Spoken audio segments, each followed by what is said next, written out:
are, Chiori? Huh? How did you know where Ilof told you, didn't she? She did. We were just looking for you at the shop and Letitia was there. She wanted to thank you for the dress. So, you see? You don't have to be sad. We'll figure out how to get through this together. I'm not upset. I just wanted to get some fresh air. Want to sit here with me? The view's quite stunning.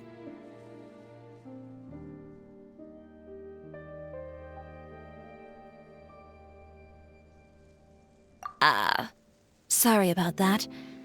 I'm the only one here most of the time. All right, don't mind if we do.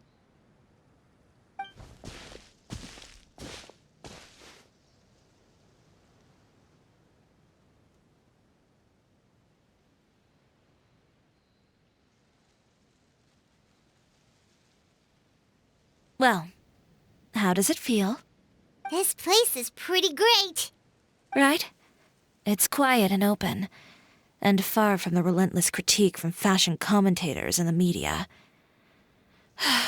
It's just you and the beautiful scenery.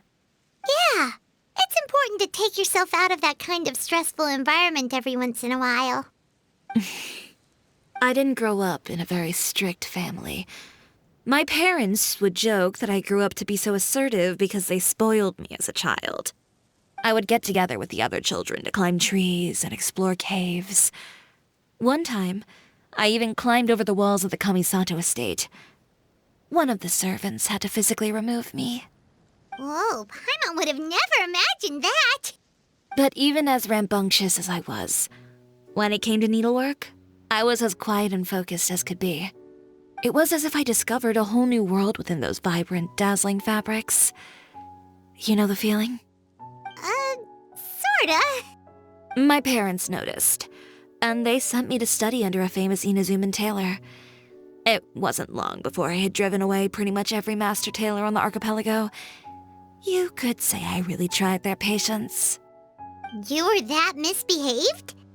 I wasn't misbehaved, exactly. I just often had strange ideas when it came to fashion. Ones that weren't in line with traditional ways of doing things. On top of that, I hated the idea of groveling and making outfits for every arrogant big shot expecting me to be at their beck and call. Anyway, a few incidents later, I soon found myself without a master. Worse, not one shop was willing to hire me. Not even to do grunt work. No wonder you left Inazuma.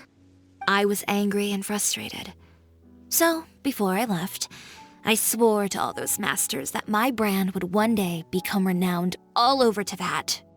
Well, that's a great dream to strive towards. After that, I came all the way to the court of Fontaine, a city often referred to as the capital of arts and fashion. I had a lot of fun starting out. Sure, I was living in a small cramped room, but I was finally free to make whatever I wanted. I had a far more naive view of fashion back then. As long as something was pretty, it would become popular, right? A simple concept, surely.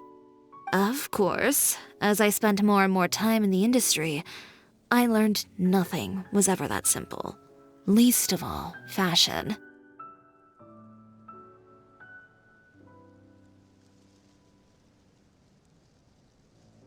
Oh, you mean Letitia?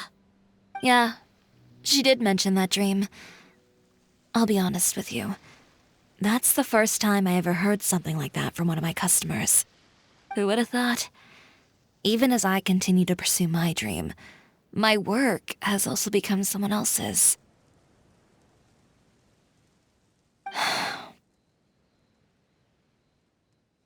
All right, that's enough sightseeing for one day.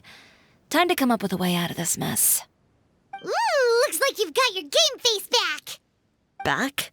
It was never gone to begin with. I did say I wasn't upset, didn't I?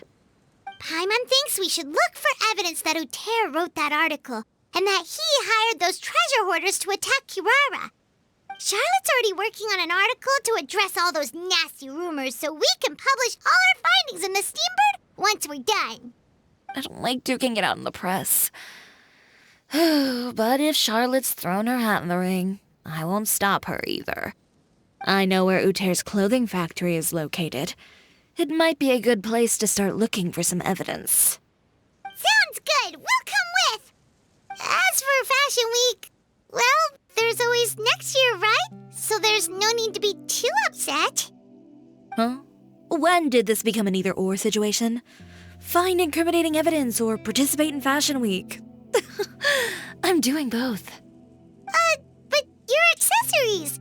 Didn't you say your designs were unusable without them? Well, it's true that I haven't quite figured out what to do about that, but to tell you the truth, even here in Fontaine, every time I see the sea, I can't help but remember Inazuma and the vow I made in front of those masters. Thinking about all that, I just can't bear to take even one step back. The sea.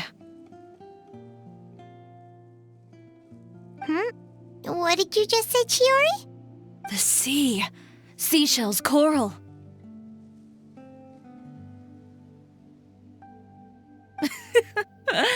I've got it. Got what? Come, let's take a dip, shall we? Chiori! Wait, hold